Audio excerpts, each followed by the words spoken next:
Las tropas francesas que ocuparon España en octubre de 1807 no representaban lo mejor de los ejércitos imperiales. Napoleón Bonaparte no creía que los españoles ofrecieran una resistencia digna de sus formaciones más aguerridas. Así y todo, los soldados imperiales eran muy superiores a los improvisados grupos de patriotas a los que se enfrentaban.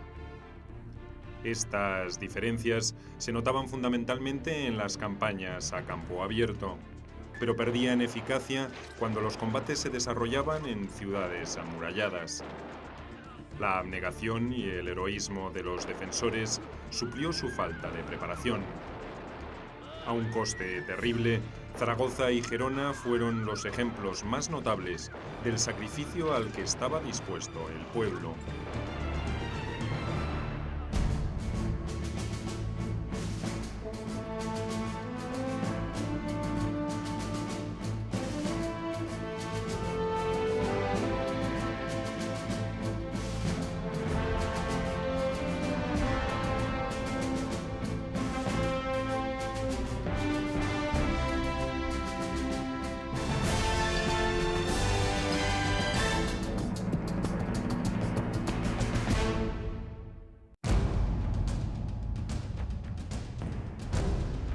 Ni aquí ni en nuestro pueblo hay afrancesados. Los franceses no saben ni que existo.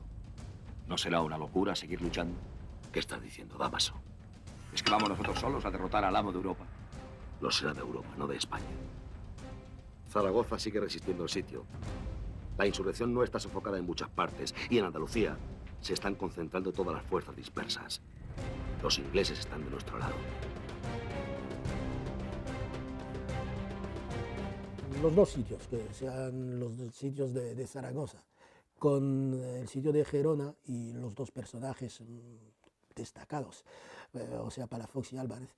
Bueno, pues Álvarez de Castro, bueno, pues tienen un significado. Es la resistencia a ultranza, lo que llamaban en aquel momento la resistencia numantina, hasta el final.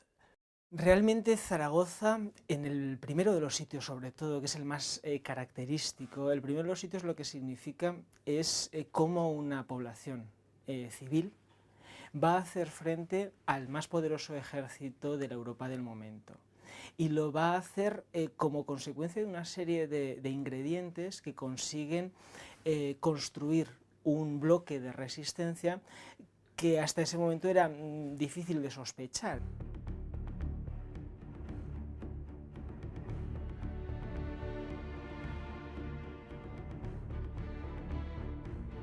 La capital de Aragón dominaba una de las líneas estratégicas que Napoleón consideraba claves para el dominio de España.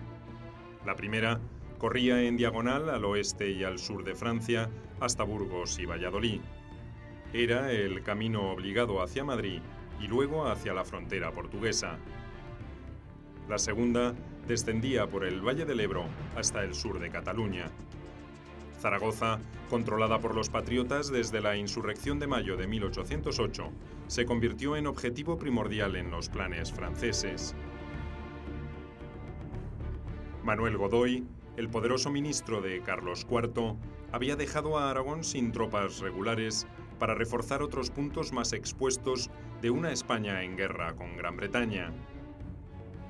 José de Palafox, acérrimo partidario de Fernando VII, fue convertido por aclamación en el jefe de la Junta de Gobierno de la ciudad y se dedicó a reclutar y a entrenar una pequeña fuerza militar integrada por artesanos, obreros y por pequeños propietarios rurales de los alrededores de la ciudad para defenderla. Así conformado, el ejército aragonés, más allá de su voluntad y del entusiasmo de su inspirador, carecía de la mínima disciplina táctica como para enfrentarse a los franceses. Palafox, exoficial de la Guardia Real, tampoco era un hombre fogueado en el campo de batalla. Y Palafox se cree en aquel momento el que puede representar ese clamor popular, esa injusticia, y será a lo largo de los sitios, Palafox será el crisol que reunirá, es un muy buen comunicador, es muy buen líder, arrastra muy bien a la gente, sabe replegarse a tiempo cuando tiene que replegarse, es decir, que tiene la listeza del líder, y aunque no tenga la profundidad de otras cosas, yo creo que será clave y es uno de los hombres que ve desde el principio que la Junta Central tiene que constituirse, que no puede trabajar cada región o cada antiguo reino por su cuenta. Con murallas bajas, de adobe, Zaragoza no era una ciudad que resultara inexpugnable a un asalto. Fue esa circunstancia la que impulsó a Palafox a salir al encuentro de la columna francesa, comandada por el general Charles Lefebvre Desnouettes, antes que intentar una defensa detrás de los muros. Entre el 14 y el 15 de junio, Palafox y su improvisado ejército fue derrotado y puesto en fuga en Alagón, a 20 kilómetros de Zaragoza. Cuando los sobrevivientes de la batalla de Alagón volvieron a Zaragoza, precediendo por algunas horas a los franceses, los 40.000 habitantes de la ciudad supieron que no tenían más remedio que rendirse o combatir. La mayoría de los miembros de la Junta de Gobierno huyeron. La población, acaudillada por patriotas decididos, resolvió resistir. Empujaron los cañones para defender las 3 puertas de acceso y abrieron troneras en los muros. Palafox decidió no volver a Zaragoza después de la derrota y prefirió alejarse en busca de refuerzos. Mientras tanto, el comandante francés acampó el 15 de junio delante de las puertas de la ciudad con 3.500 soldados de infantería, 1.000 de caballería y una batería de cañones. Palafox no tenía esas connotaciones. Palafox era un militar con vocación política, había acompañado a Fernando VII a Bayona, era un militar cortesano, era un militar que no tenía realmente una vocación, que no tenía una vocación militar propiamente dicha, era mucho más un político que un militar. Y se comportó como tal, fue un hombre que acabó representando efectivamente la defensa de Zaragoza, pero probablemente los méritos objetivos de la defensa de Zaragoza los tuvo mucho más personajes que han pasado casi desapercibidos. Convencido que después de los primeros cañonazos la defensa se derrumbaría, Lefebvre dio la orden de ataque. 3 veces la infantería francesa trató de tomar las murallas, y las 3 fue rechazada con grandes bajas. Los sangrientos combates, cuerpo a cuerpo, se generalizaron en la Puerta del Carmen y en la del Portillo. Un sacerdote, Santiago Sas, un pequeño propietario, José Zamora, y un comandante de caballería, Mariano Renovales, organizaron a los improvisados combatientes. La caballería napoleónica logró finalmente atravesar la Puerta de Santa Engracia, pero desde los tejados y balcones recibieron una lluvia de disparos y de piedras. Cuando llegaron a la plaza del Portillo, los jinetes fueron acorralados por una multitud de hombres y mujeres que los atacó con cuchillos, palos, machetes y bayonetas. Yo creo que lo que caracteriza a esa primera oleada de tropas, las que llegaron a Zaragoza a comienzos del verano de 1808, es que son tropas que confían en vencer con su sola presencia.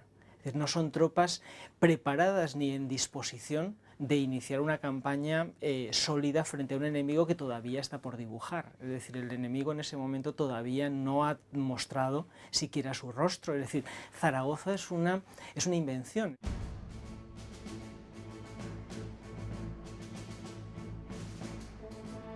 Las calles estrechas y el hostigamiento permanente que provenía de todas partes desalentó a los soldados franceses.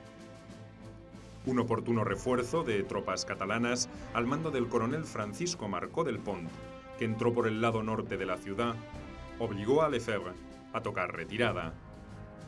En 9 horas de intenso combate callejero, la orgullosa columna napoleónica perdió 700 hombres y 6 cañones. Los defensores tuvieron alrededor de 300 bajas, entre muertos y heridos. Palafox, que en Belchite había reunido una pequeña fuerza, quiso atacar la retaguardia francesa, pero en Épila fue nuevamente derrotado el 24 de junio de 1808. El inusitado traspié preocupó al alto mando francés. Hasta los afrancesanos, pues sintieron admiración, auténtica admiración por la resistencia de los zaragozanos. Y en los propios periódicos franceses y afrancesados, pues hablaron de resistencia numantina, como decía, pues, expresándole esa admiración. Se puso totalmente furioso Napoleón, dando órdenes terminantes a su hermano para que no se escribiera una sola línea a favor de los defensores de Zaragoza, afirmando que así se fomentaba la resistencia de todas las demás ciudades. El elegido para dar una lección a los aragoneses fue un veterano del ejército napoleónico, el general Jean-Antoine Verdier. Reunió una fuerza de 14.000 infantes, 1.000 soldados de caballería y 20 cañones, y reanudó el ataque a la ciudad. En Zaragoza, en tanto, los preparativos eran febriles. Los caudillos populares, surgidos durante la defensa, organizaron grupos de vecinos para defender las puertas y para construir barricadas. En ausencia de Palafox, su hermano, el marqués de Lazán, formó una nueva junta para organizar la resistencia. El 28 de junio llegaron de Lérida cañones de gran calibre y contingentes de soldados huidos de Barcelona y hasta de Madrid. Se pudo reunir así a 8.000 hombres armados, de los cuales solo 1.000 eran combatientes profesionales.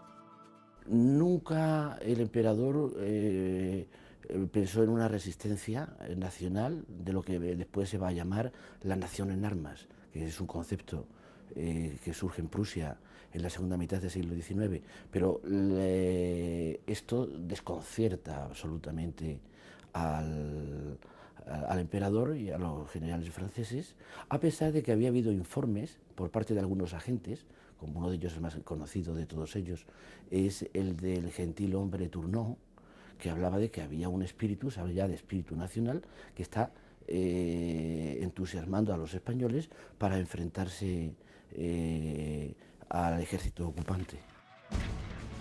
En la medianoche del 30 de junio de 1808, el general Verdier ordenó iniciar un bombardeo que se prolongaría por 27 horas. Los proyectiles franceses no causaron un daño significativo en la ciudad, pero abrieron brechas en los muros. En la madrugada del 2 de julio, la infantería napoleónica, dividida en 6 columnas, lanzó un ataque masivo. En las puertas y en las brechas se protagonizaron intensos combates y actos de heroísmo. Uno de los más recordados fue el protagonizado por Agustina Zaragoza Domènech, más conocida como Agustina de Aragón. La mujer, de apenas 22 años, se hizo cargo de un cañón en la puerta del portillo y con una descarga de metralla detuvo una ofensiva de infantes franceses.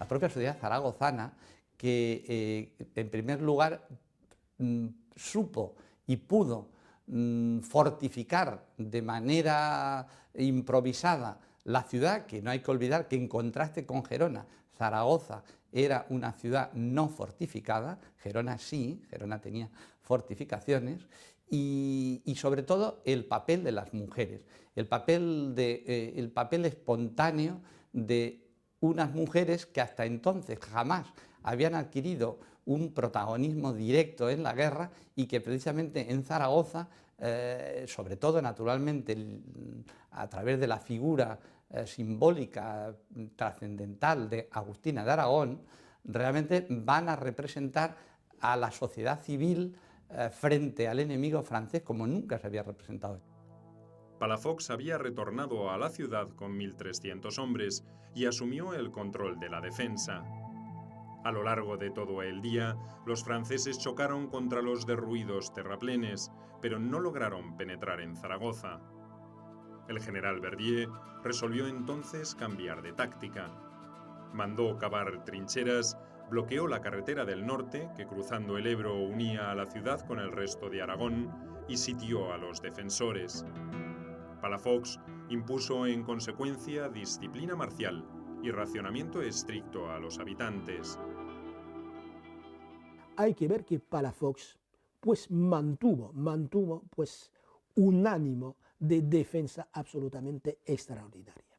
Supo crear desde el principio y desde el parte de Victoria, que manda a la Junta de Gobierno, al Consejo de Castilla, inmediatamente para anunciar que Lefebvre ha tenido que levantar el primer sitio, pone en marcha él mismo pues ese mito de la resistencia de Zaragoza, y lo hace de manera extraordinaria.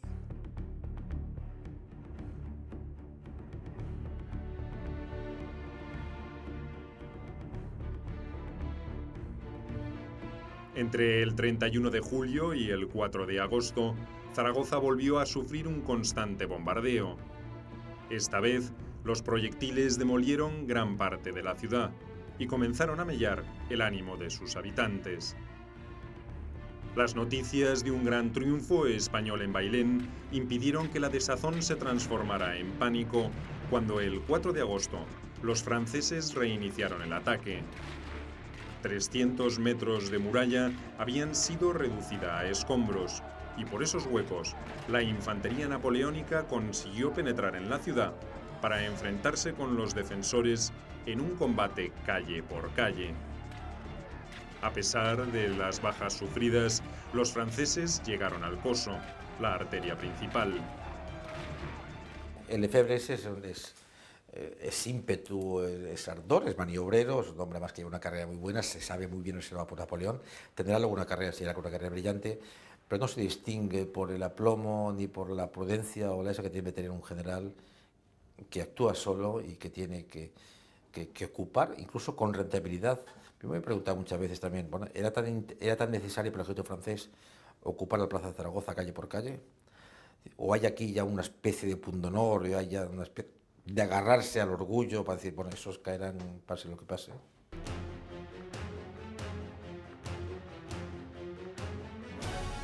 En el momento culminante del combate, el rumor de que Palafox había vuelto a huir de Zaragoza desalentó a los defensores, que estuvieron cerca de abandonar la resistencia. En realidad, el jefe de la resistencia había salido al encuentro de 2 regimientos catalanes y de otros 3.000 reclutas de diferentes regiones de España que transportaban víveres y municiones para los aragoneses. La lucha recrudeció. Con renovado heroísmo, los defensores consiguieron frenar la ofensiva francesa. En 7 horas, el ejército napoleónico sufrió 2.000 bajas. El 5 de agosto se reanudó el combate en las calles. Durante una semana, el frente se estabilizó en el centro de la ciudad sin que ninguno de los bandos lograra una ventaja decisiva. Para entonces, el general Verdier estaba preocupado por otros acontecimientos. Conocía el resultado de la batalla de Bailén y la consiguiente evacuación de Madrid de José Bonaparte. Sus órdenes no habían sido revocadas. Tenía que conquistar Zaragoza a cualquier precio, pero temía quedar aislado y a merced de otros ejércitos patriotas. Entonces, probablemente si la batalla de Bailén no hubiera supuesto, y el abandono del rey José de sus palacios en Madrid, no hubiera tenido lugar coincidiendo con esa fase final del sitio, probablemente el sitio no se hubiera resquebrajado, se hubiera alargado algo más de tiempo y hubiera sido fácil que hubiera terminado con el éxito de los ejércitos franceses. Sin embargo, esa situación de la derrota de Bailén y del abandono del rey José, digamos que hace que el suelo se mueva bajo los pies de los que están cercando y sitiando la ciudad. Palafox, que había especulado con una pronta retirada de los franceses, retornó el 9 de agosto con 4.000 soldados regulares y carros repletos de provisiones. Llegó en el momento indicado. El 12 de agosto, tras otro intenso bombardeo, el ejército napoleónico inició el repliegue. El 14 de agosto, su último acto de guerra consistió en volar el monasterio de Santa Engracia. Los franceses habían perdido 3.500 hombres y una enorme cantidad de material de guerra. Hasta el general Verdier había sido herido en una pierna. Entre los defensores, las bajas fueron incalculables y la ciudad quedó semidestruida.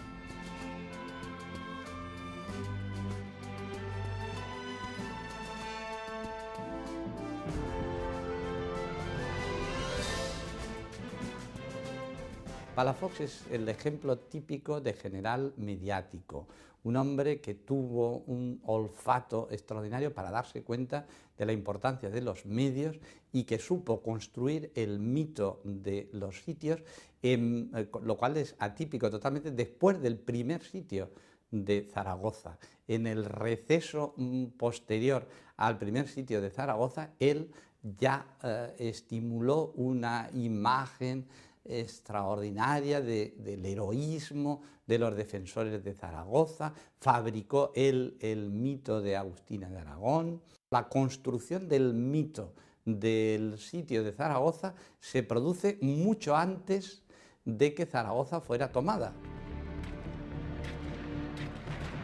4 meses más tarde, el infierno volvió a desatarse en Zaragoza. La contraofensiva napoleónica de noviembre de 1808 había desarticulado los ejércitos españoles en casi toda la península. Entre las únicas fuerzas en condiciones de combatir estaban las aragonesas, reforzadas con 2 divisiones valencianas que se habían replegado hacia esa ciudad luego de la derrota de Tudela. Más de 30.000 hombres se atrincheraron entre las ruinas de Zaragoza, esperando el ataque. Las divisiones francesas, a cargo del mariscal Bonavent Jeannet de Moncey, se concentraron otra vez en Alagón. Palafox no intentó ni siquiera hostigar el avance. El 20 de diciembre comenzó el segundo sitio a Zaragoza. Esta vez, los franceses habían trazado planes precisos. Napoleón había ordenado que atacaran la muralla al este de Santa Engracia para alcanzar con mayor rapidez el centro de la ciudad. Moncey contaba además con 30.000 soldados, 130 cañones y una división de ingenieros zapadores. El bombardeo fue feroz y sistemático. En una semana, cayeron sobre Zaragoza alrededor de 6.000 proyectiles. Ciertamente hay muchas diferencias entre el primero y el segundo sitio. Algunas parten de la propia actitud con la que llegaron los franceses a las puertas de Zaragoza. Es decir, al principio Zaragoza era un episodio más que les permitía, era evidente, articular bien el corredor del Ebro, pero era una ciudad, digamos, poco caracterizada, y en el segundo sitio la ciudad ya ha cobrado un carácter, ha adquirido una personalidad e incluso ya no solo tienen que combatir contra un ejército, contra unos resistentes, contra una ciudad, sino que tienen que combatir el mito, tienen que derribar el mito construido de la Zaragoza resistente, de la Zaragoza popular. El 26 de enero, el cañoneo se concentró entre Santa Engracia y el convento de Santa Mónica. Al día siguiente, por las brechas abiertas, la infantería inició el asalto final. Los franceses minaban casas, iglesias y conventos donde se parapetaban los defensores y las hacían volar por los aires. En todas las calles se habían cavado trincheras y en todas las casas se habían abierto troneras para los fusiles. La lucha fue encarnizada.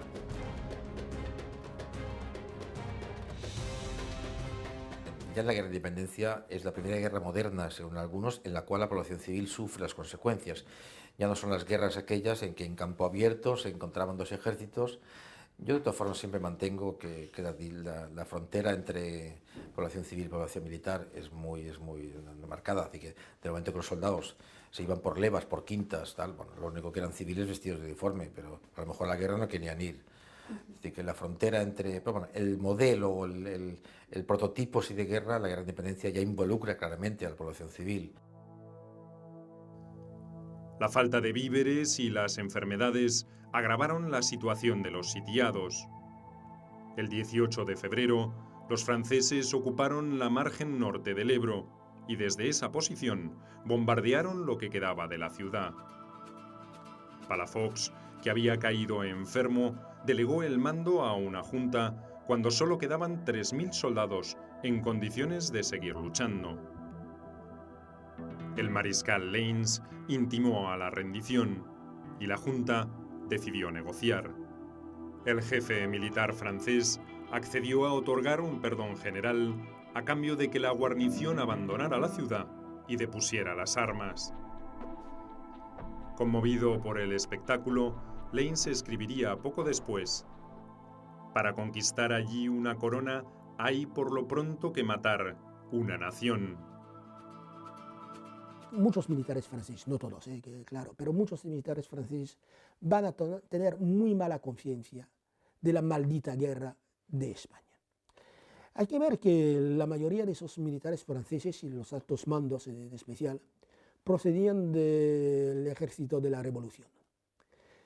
Era gente que se había enganchado para defender la libertad, defender a la nación, a la patria en peligro, a la nación, para la libertad de Francia, pero la libertad de los pueblos en general, y ver que participaban en una guerra de opresión, con destrucción de los paisanos, en esa guerra en contra de los paisanos, a muchos militares les costó mucho participar en ello. La caída de Zaragoza dejó a los ejércitos franceses las manos libres para concentrarse en ahogar la persistente resistencia catalana. El objetivo a batir era la ciudad fronteriza de Gerona, donde después de sufrir varias derrotas en campo abierto, se había reunido lo que quedaba del ejército patriota de Cataluña. A diferencia de Zaragoza, Gerona era una plaza fuerte que durante siglos había servido de defensa estratégica a Barcelona. Ubicada entre laderas rocosas y el río Ter, sus fortificaciones externas eran de difícil acceso, especialmente la de Montjuïc. El 5 de mayo de 1809, el general Verdier, al mando de 14.000 hombres, inició el sitio a Gerona. En lugar de atacar la ciudad, arriesgándose a otra desesperada lucha callejera, intentó tomar primero los fuertes circundantes. Como en Zaragoza, volvió a equivocar su cálculo. La ofensiva contra Montjuïc terminó con la fortaleza semidestruida, pero no rendida. Después de 7 semanas de intensos combates, los franceses tuvieron no menos de 1.000 bajas. Los defensores sufrieron más de 500 muertos y un número similar de heridos. Verdier se convenció de que sería mejor estrechar el cerco, mantener la presión y esperar que la situación dentro de las murallas se deteriorara. Gerona solo tenía 8.000 habitantes en 1808, pero estaba defendida por una guarnición de más de 5.000 soldados y milicianos, al mando del general Mariano Álvarez de Castro. Álvarez de Castro era un militar atormentado porque había sido gobernador militar de la montaña de Montjuïc cuando justamente entraron los franceses en Barcelona a comienzos de la guerra y no había sabido defender, él arrastraba esa mala conciencia de no haber sabido defender con las fuerzas necesarias, con la capacidad deseable, Montjuïc frente a los franceses. Y Gerona para él era la gran oportunidad, la oportunidad histórica que un general tan puritano, tan reconcentrado en su papel, como Mariano Álvarez de Castro, la gran oportunidad, digo, de redimirse moralmente en su papel de militar.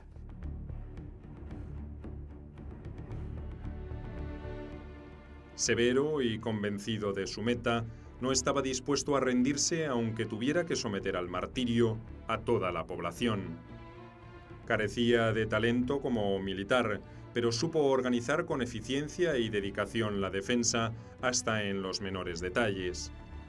Se adoptaron incluso importantes precauciones sanitarias para evitar epidemias. Pero el mayor problema con el que debieron lidiar los patriotas fue la escasez de víveres. Álvarez de Castro pidió ayuda en reiteradas ocasiones a la Junta Suprema a través de su homóloga de Cataluña. Pero solo en una ocasión, una fuerza comandada por el coronel Enrique O'Donnell logró abrir una brecha en el ejército sitiador. Por esa fisura pudo introducirse a la ciudad un convoy de 1.500 mulas cargadas de provisiones y alrededor de 3.000 soldados que lo protegían. El general Joaquín Blake, al mando de fuerzas de Cataluña, Valencia y Aragón, intentó quebrar el asedio en 2 oportunidades, pero fue totalmente derrotado.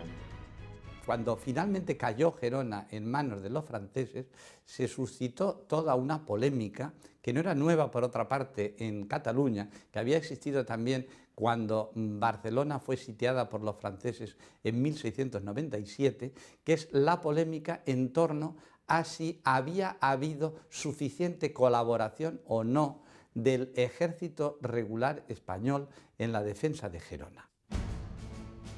Los franceses utilizaron su enorme poderío militar para reducir a escombros a Gerona. El 11 de agosto, los defensores de Montjuïc resolvieron abandonar las ruinas de la fortaleza después de inutilizar lo que quedaba en pie. Verdier estimó que la ciudad caería pronto. El 19 de septiembre lanzó un asalto de infantería por las brechas abiertas en las murallas que chocó con una segunda línea de defensa formada por trincheras y barricadas. Después de 3 horas de dura lucha, 700 soldados imperiales, entre ellos 3 coroneles, quedaron muertos o heridos. El gran día de Gerona, como se recordaría esa jornada sangrienta, fue el último intento de los franceses por invadir el reducto. En lo sucesivo, el ejército napoleónico se dedicaría a machacar a la ciudad con bombardeos y simulando ataques para minar la moral de los sitiados. En Gerona hubo hasta 120 mujeres alistadas para ayudar a los combatientes, llevándoles agua, llevándoles pan, etcétera, etcétera. Y bueno, pues es una auténtica revolución de tipo social y sociológico. Esa participación, no a nivel político, sino a nivel más concreto de los combates, pues muestra muy claramente que todo ahí, ahora cuando digo pueblo español, no lo entiendo en el sentido únicamente de pueblo leano, sino del pueblo de las mujeres como categoría propia, que bueno, pues asumieron un papel en aquel momento tan importante como el de los hombres. Y eso sí que es algo muy, muy notable. La hambruna, las lluvias y el frío de octubre se convirtieron en valiosos aliados de los franceses. Una cuarta parte de las tropas cayó enferma y el resto ya no estaba en condiciones de combatir. Álvarez de Castro amenazó castigar con la muerte cualquier defección, pero solo agravó el clima de desesperanza. El 19 de noviembre, 15 oficiales españoles desertaron y rebelaron al nuevo jefe del ejército sitiador, el mariscal Charles-Pierre Aguerot, un panorama desolador. Gerona se había convertido en una ruina humeante, donde civiles y militares morían víctimas de enfermedades o de inanición. Hasta Álvarez de Castro sufría de una fiebre persistente y tenía frecuentes accesos de delirio. El 8 de diciembre, el estado de salud de Álvarez de Castro se agravó y su segundo, Julián de Bolívar, tomó el mando. Ya nada quedaba por hacer. La ciudad capituló el 11 de diciembre de 1809. Habían perecido alrededor de 5.000 combatientes y un número mayor de civiles. Los que salieron por la puerta de Areny eran espectros andrajosos y macilentos que apenas podían sostenerse en pie después de 7 meses de obstinada defensa. Es evidente, y es algo que con lo que habían contado los militares franceses, que sea, bueno, pues tanto en Zaragoza, Lefebvre, como en Gerona, de que los habitantes no podrían resistir a los bombardeos, a los ataques, bueno. Y fue una equivocación total, total. La mayoría, hubo algunas deserciones de paisanos y de militares, pero poquísimas, poquísimas. Resistieron hasta el final, y tanto en Zaragoza como en Gerona, lo que venció a los dos generales fue la enfermedad. Por otro lado, revelación de un pueblo capaz de energía, capaz de tenacidad, de fidelidad a un credo, a un amor al rey, amor a la religión. Y los militares franceses tuvieron que reconocer y celebrar ese, digamos, renacimiento.